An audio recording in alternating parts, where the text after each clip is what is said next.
This KFAN podcast is sponsored by Builders and Remodelers, exclusive Twin Cities provider of Elements Windows. Get the highest quality windows at unmatchable value. Visit buildersandremodelers.com for more details. Gatorade Zero, the #1 proven electrolyte blend, made with zero sugar. Designed to hydrate better than water so you can lose more sweat and push more limits. Gatorade Zero, is it in you? Join us for the Fantasy Football Training Camp at Treasure Island Resort and Casino. Come hang with Paul Charchian and the Fantasy Football Weekly crew Friday, August 15th in the Full Deck Ballroom from 6 to 9 p.m. Get all the info you need to dominate your league. Plus, all in attendance will receive $10 in free slot play and a $10 dining voucher. Full details are at KFAN.com, keyword calendar.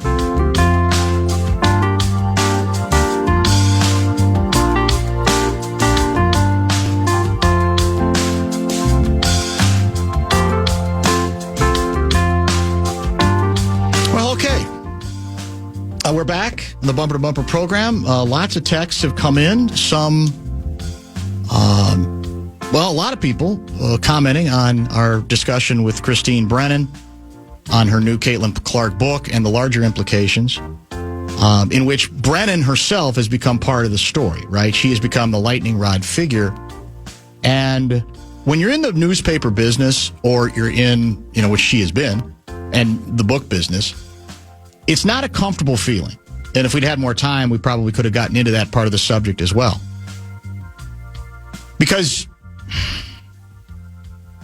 the job ostensibly is supposed to be reporting on someone else in the story, or even opining on someone else in the story. And in this case, she has become the story. Going back to the audacity she was accused of having for asking newest Lynx member, Carrington, about whether she purposefully poked Caitlin Clark in the eye. I think we talked about it at the time. I didn't think it was purposeful. I was not offended by the question. By the way, I don't even have a problem with the debate. Which, if some people said, I don't know if you had to ask that, really. But that's very different than the league union writing a letter basically saying, we're not going to let you stand on your history and all of your, the weight of all your accomplishment and let you get away with this sort of thing. That it crossed some imaginary line of professionalism. That was absurd. And most people, journalistically, they said that. They acknowledged that. Doesn't mean we talk about questions all the time. We say, I wouldn't have asked that. All right, that's a little too far.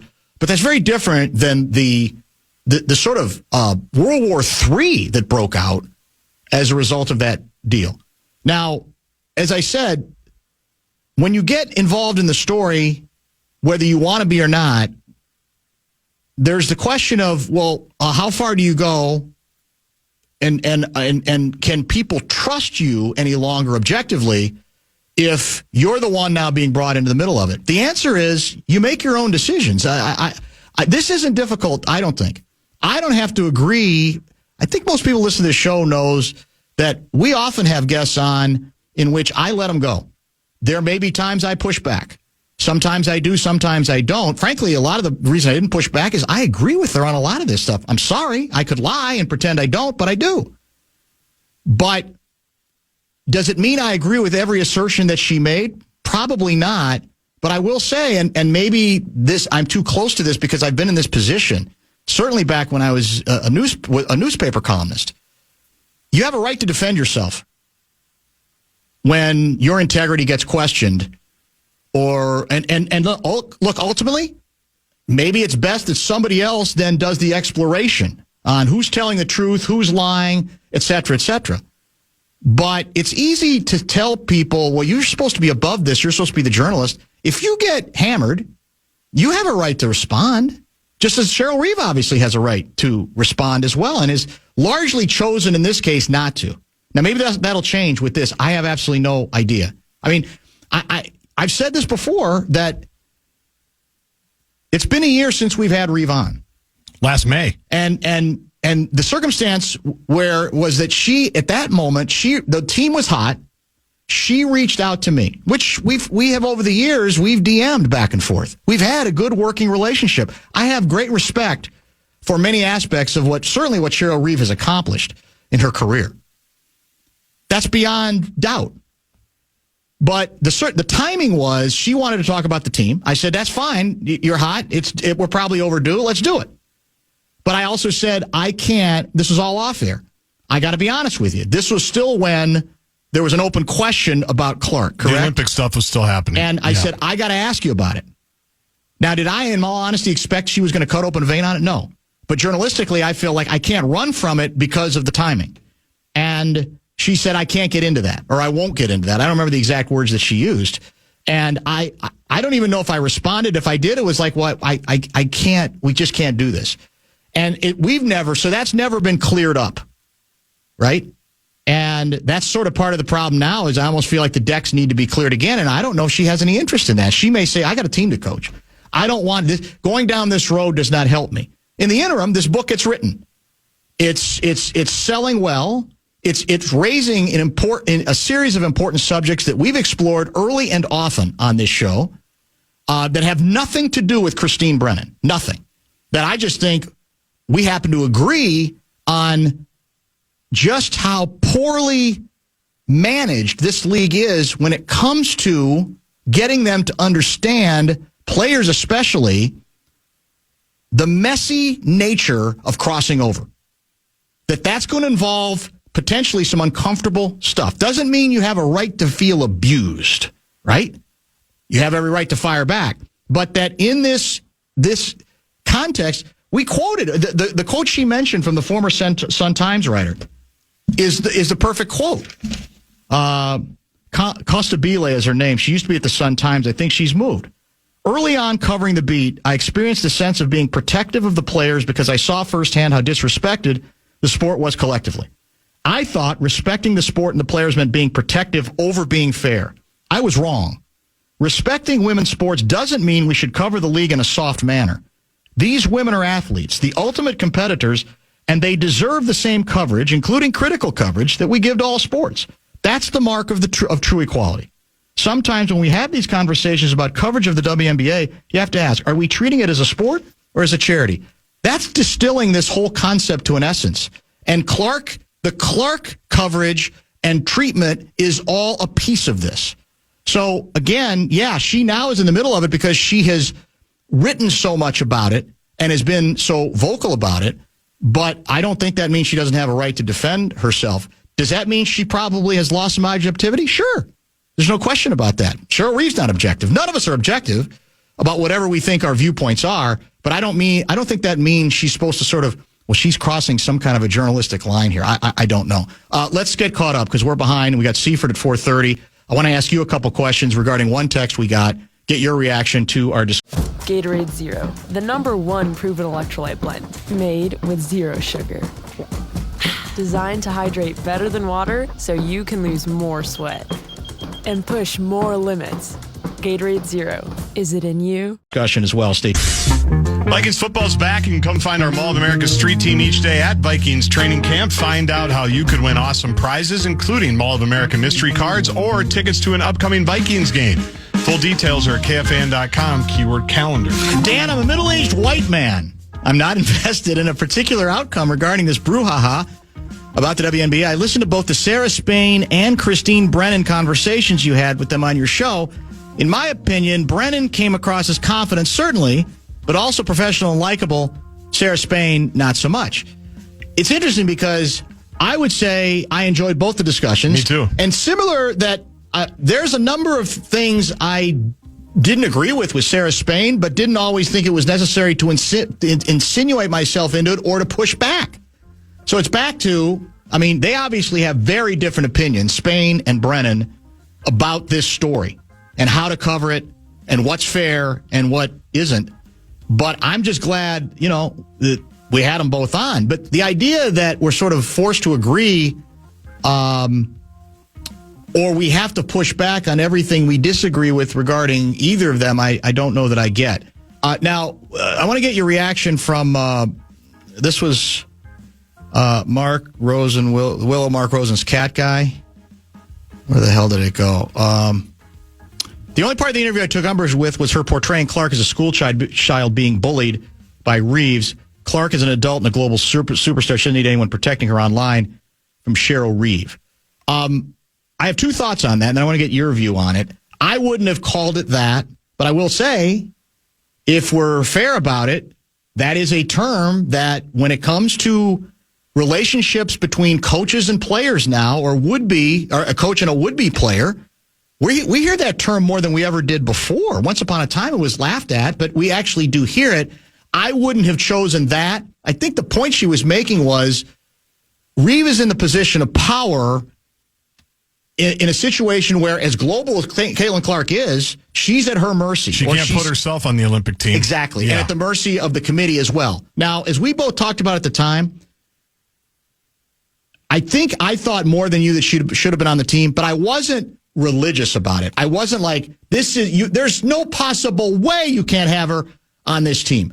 I think that's more Brennan's opinion. I don't know that I would necessarily agree with that, even though from a marketing standpoint, it made all the sense in the world. I think you were more, I can go either way on this thing. I don't think it's a tragedy. Yeah, I didn't think it was a tragedy, but was it the Brennan reporting where allegedly part of the reason why they might not put her on the team was they thought she might be a distraction and not really play all that much? Yes. And how would people feel about that? Which I thought, that to me was stupid. That's not a good reason. That's not the reason. She's either good enough to be on the team or she's not good enough to be on the team, because that's really what it should be about, right? Or it should be the coaches and the committee are trying to put together a team that think they're going to, go win a gold medal.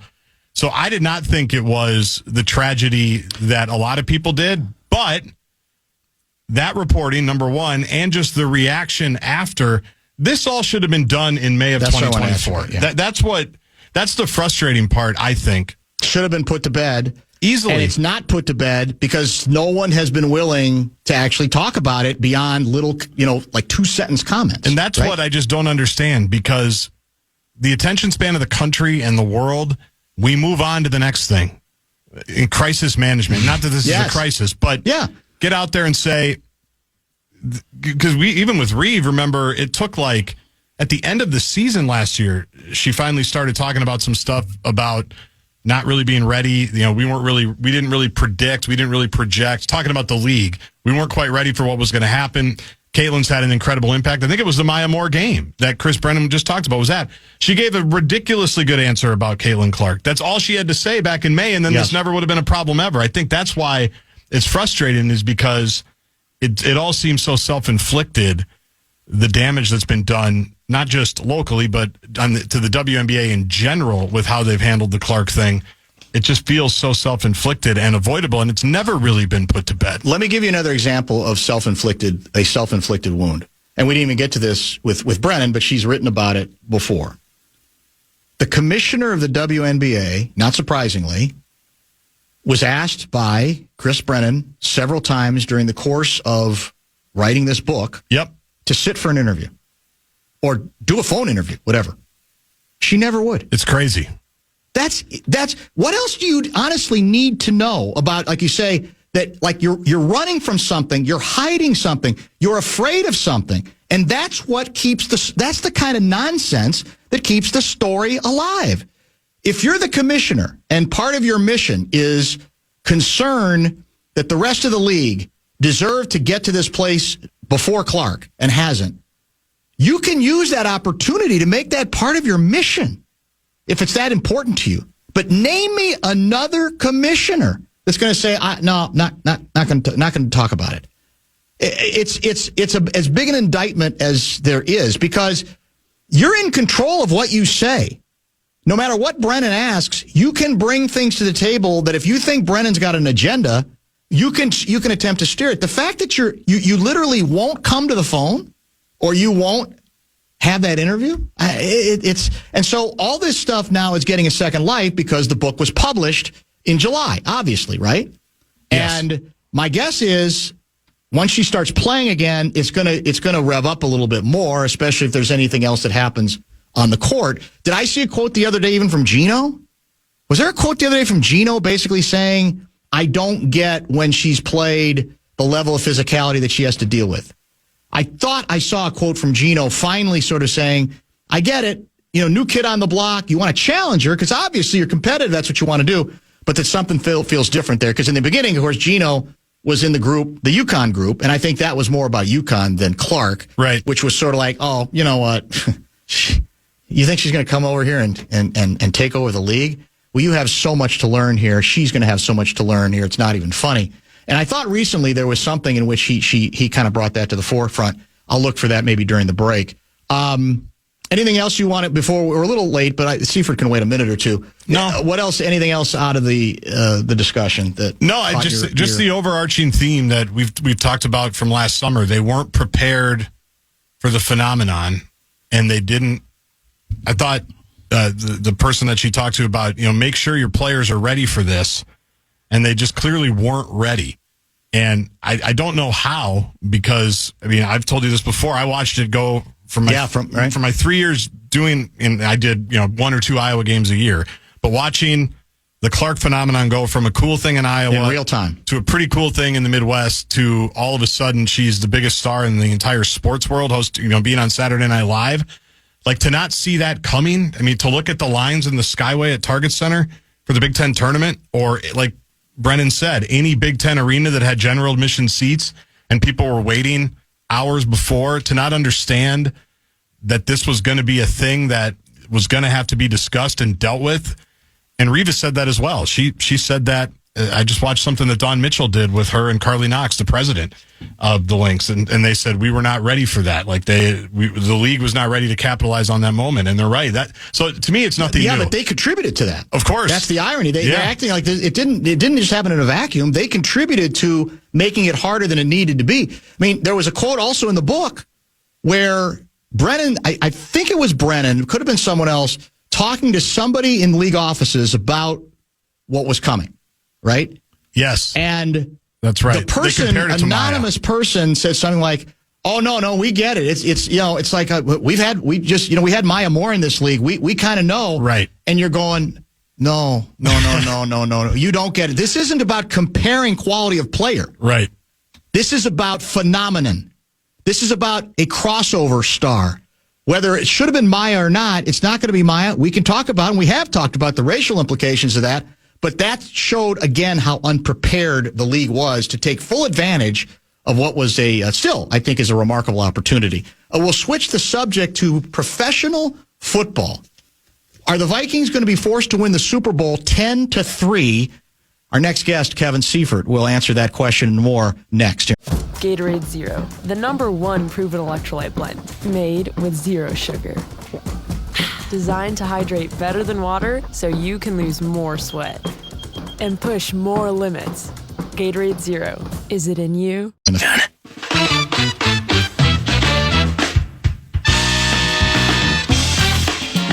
It's a late night battle tonight in Seattle as the Lynx take on the Storm. Tip-off is 9 o'clock. You can catch every play, every bucket, every big moment, as always, on KFAN and the Lynx station on the free iHeartRadio app.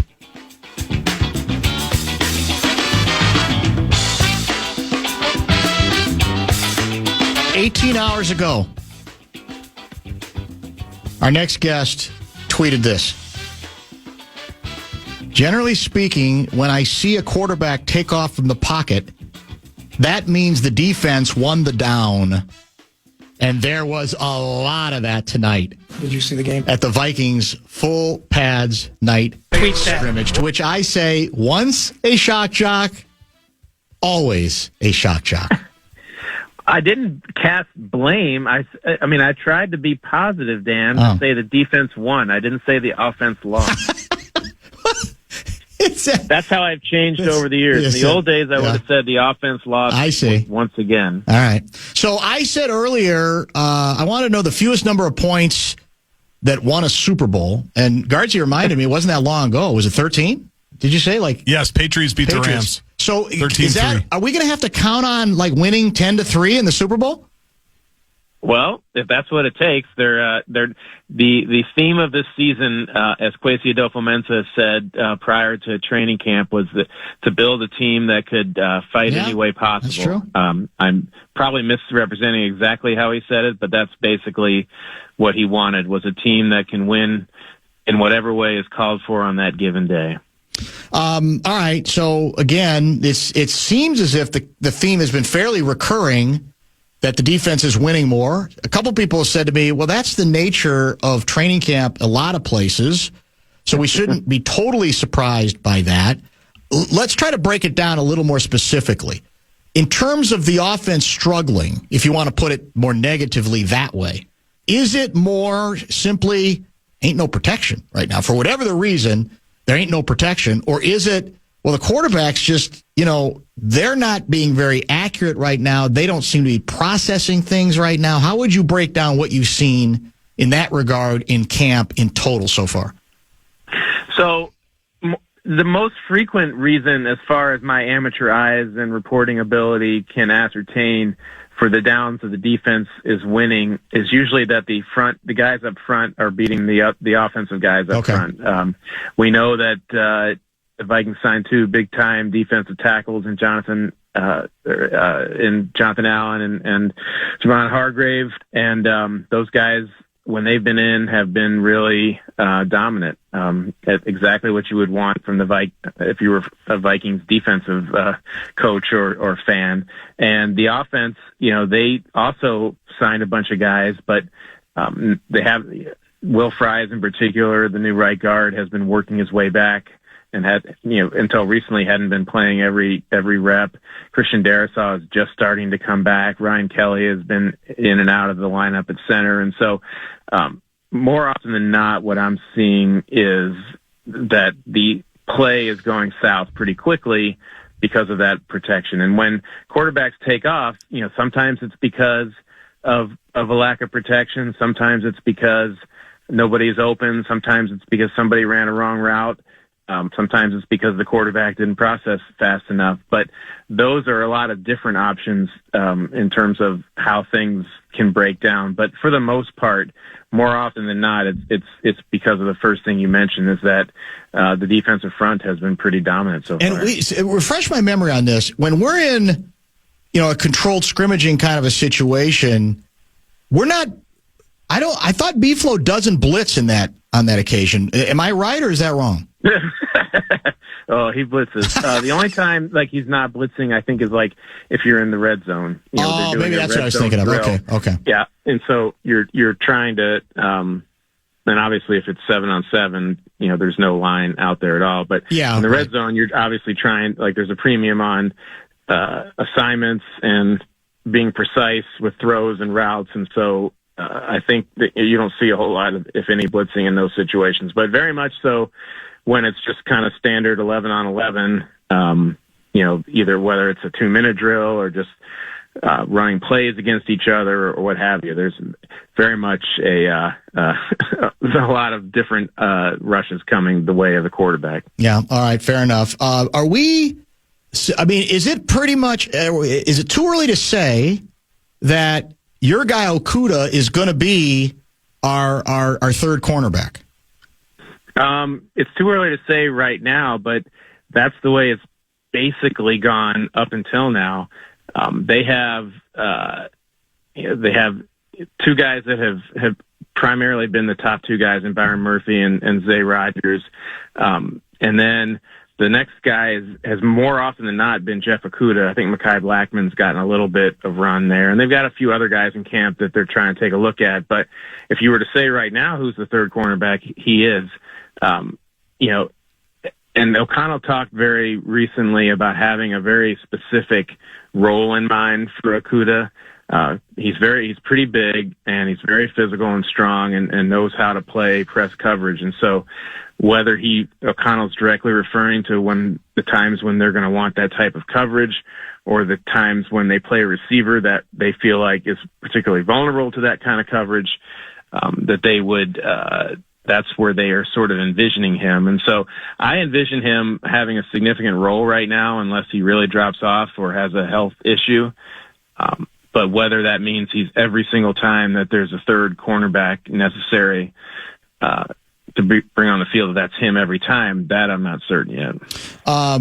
So what else, did you get out of how long did it go last night? I saw the head coach also spoke to the crowd, but give me a sense of what the mood was last night, and what else, if anything significant, other than very passive-aggressively ripping the offense and praising the defense, caught your eye?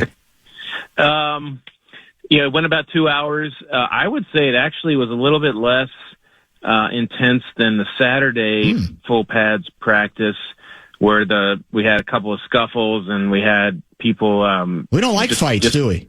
We don't like fights. They brought the head coach brought the team together, and he implied yesterday that he mentioned something about if people wanted to run, they could keep fighting if that's really what they wanted to do, and so there was no more fighting or pushing and shoving. I don't think he hated what actually happened Saturday, because it wasn't really like full-on brawls. It was just teammates kind of standing up for each other when the physicality got a little uneven. And so I don't think he was too worried about that, but he wanted to nip it in the bud before it got any further. So certainly was none of that last night. It was kind of just a workmanlike practice where we saw a lot of the same themes where, like I said, in this case, some of the defensive linemen we were talking about weren't in uniform because they were taking rest days or they're injured. But for the most part, the defense just looks. Yeah. And I don't want to I truly am not trying to put down the offense, because I think that the defense has from day one just been firing. Like, there's no ramp up for them. There's been no acclimation needed for them. Like, they picked up where they left off at their height from last year and have been on it. And the offense has a lot more that they're trying to assimilate, a lot more personnel changes, a lot more schematic things, I think, that they want to do differently this year based on that personnel. And so I truly don't want to turn it into like the offense is really worrisome or concerning, or J.J. McCarthy is worrisome or concerning. It's just not it's not an equal fight in terms of experience, in terms of schematic familiarity, and in terms of, in some cases, some of the matchups where we've seen starters against backups. Could it well be that now that the head coach has confirmed the obvious, that McCarthy will play some on Saturday in the preseason opener, that is the only preseason game in which he will be featured? I would have to think so. He basically ruled out playing him in the second game, which is against the Patriots, because it'll be preceded by 2 days of practices with the Patriots, and so that's where they'll get their big work in that week. And then he said he'll reserve judgment for the third preseason game, and I guess it's not like 100% out of the question that something could go so awry in the next 2 weeks that he would feel compelled to have McCarthy and other offensive starters on the field in that third game. But he has typically used that third game for, like, not even just the second string. Like, a lot of times, a lot of the second string backups are out of uniform for those games during the O'Connell era, let alone starters. And so that would be really surprising, but it's not completely 100% ruled out. So realistic to expect that if he is going to play McCarthy for a quarter or into the second quarter, who knows what, that you're going to see some other starters with him. Yes. And so, but I don't know if it'll be all the starters. Right. There's, it'll be interesting to see, like, for example, Ryan Kelly has got a little bit of an elbow thing that they're pulling, nursing through. And so you obviously would want the starting quarterback to be out there with his 5 offensive linemen, but I don't think Christian Darrisaw is ready to play in a game yet based on the way they've sort of started ramping him up. And so you're at least going to have a different left tackle out there. And, I'm not sure about the center. And so you start to think, like, well, how many of those guys will be starters and how many of them will be backups? And so I think they'll try to get as many of those guys as are physically able to get out there, but I'm not sure if all of their starting 11 offensive players will be ready for that. I've got a logistics question. I don't think I asked you this the other day, but we already had the Hall of Fame game, right? And allegedly in that game, I didn't watch much of it, we had the new way we're measuring for first downs, right? So, yes, sir. And is it called virtual measuring? And if whatever it's called, explain how it works and try to convince me that fans are going to come away placated now that this is absolutely accurate and their team didn't get screwed on a bad measurement. It's pretty similar to what you see in tennis. And I don't know how many people watch tennis anymore, at least on live TV, but they have they can measure whether a ball was in or out with using basically a laser that just goes across the line and can create this virtual assembly of what the actual situation is, and they can mark where the ball is and on either side of the line. And so in this case, they're still going to have the old chain gang out there as sort of a backup, and maybe it's just like a TV prop almost because we're so used to seeing it. But in the few occasions where there's genuinely a measurement needed, and like that might be once a game, twice a game, and maybe no times a game, instead of running those guys out there, they'll just shoot the laser, for lack of a better term, and then that will become an animation that will show on the scoreboard where the line to gain is. It'll be that yellow line, and then where the ball is, and then everyone will see right away that whether it's short or good. And so they really had gotten away from measurements a lot anyway in recent years, and I don't know how many people recognized it, but those went way down. And so I think this is a little bit of performative technology that they'll probably sell a sponsorship for, and maybe brush off some of the criticism that they're caught in the dark ages, because this is pretty easy to do. The really hard thing to do that they just don't have the capacity to is not just like measuring where the ball is, but determining where to mark it in the first place. Yes, and that's still going to be done by the officials and still be done by humans and still be done. I thought we were going to get a chip in the ball. That's really not feasible technology. Chip in the ball tells the laser where it is, basically. But you can't use a chip in the ball to mark where the ball should be marked in the first place, because you have to also know like when the player is down. It's not just where the ball is; it's where the ball is when the player is down. So if you want to put a chip in the knee pad of every an elbow pad and shoulder of every player in the NFL, and then triangulate it, and then hope that all that stuff can get those signals can get broadcast out through the mass of bodies, then you go right ahead. But they have not found a technologically reliable way that they feel comfortable even testing to actually mark the ball in the first place. And so again, this will be the easy part that doesn't happen very often, and there's been a long time since there's been a controversy about a measurement. The controversies are always about the spots, and that will continue. Yeah. As much as we invest in this show in Brosmer brownstones, I'm beginning to wonder whether it's possible that the number 2 quarterback when the season begins for the Minnesota Vikings might not be on the roster. Is that too dramatic a viewpoint, or what do we think of what's happening for the number 2 position? Yeah, that might happen. There's precedent. We've talked about there's precedent for it happening a few years ago when Nick Mullins was acquired at the end of training camp when they weren't comfortable with the people they had behind Kirk Cousins. And, I think I think, and as much as everyone likes Brosmer locally, and I think Kevin O'Connell likes Max Brosmer locally, it seems like a real sketchy plan, no matter how good he looks, to say that he would be a good option for number 2 when your starter is a first-time starter in the NFL. Like, you maybe want somebody with more experience than that.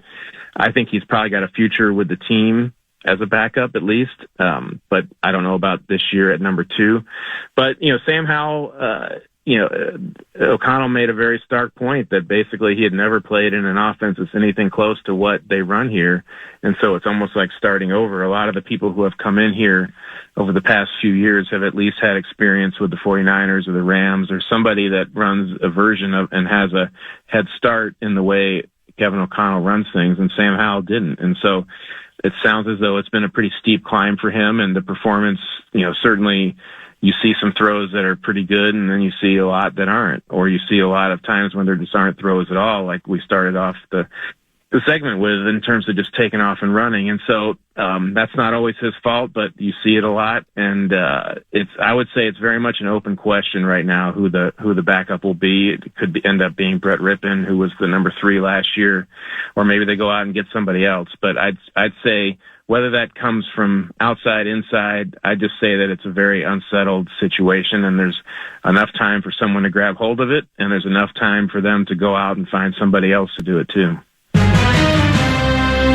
In your long and distinguished career covering National Football League games, has there ever been an occasion when you're in the press box and for whatever reason, you don't have the usual energy, you're a little sluggish, you're a little tired, a little torpor, and you bring out, as a result, to get you going again, the smelling salts?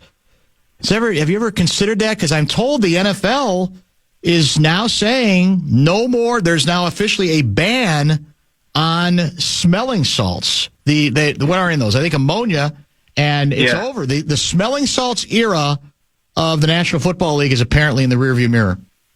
What it sounds like. The memo that was put out today that I guess George Kittle broke onto an NFL Network interview and announced for the world. I'm not sure if the league planned to release it today or not, but said that the teams can't supply it. So I don't know if that means you can't use it if you somehow supply it yourself or not, but that's the way the wording of the memo was, that teams can no longer supply it because they cited some research to say that, there's no actual scientific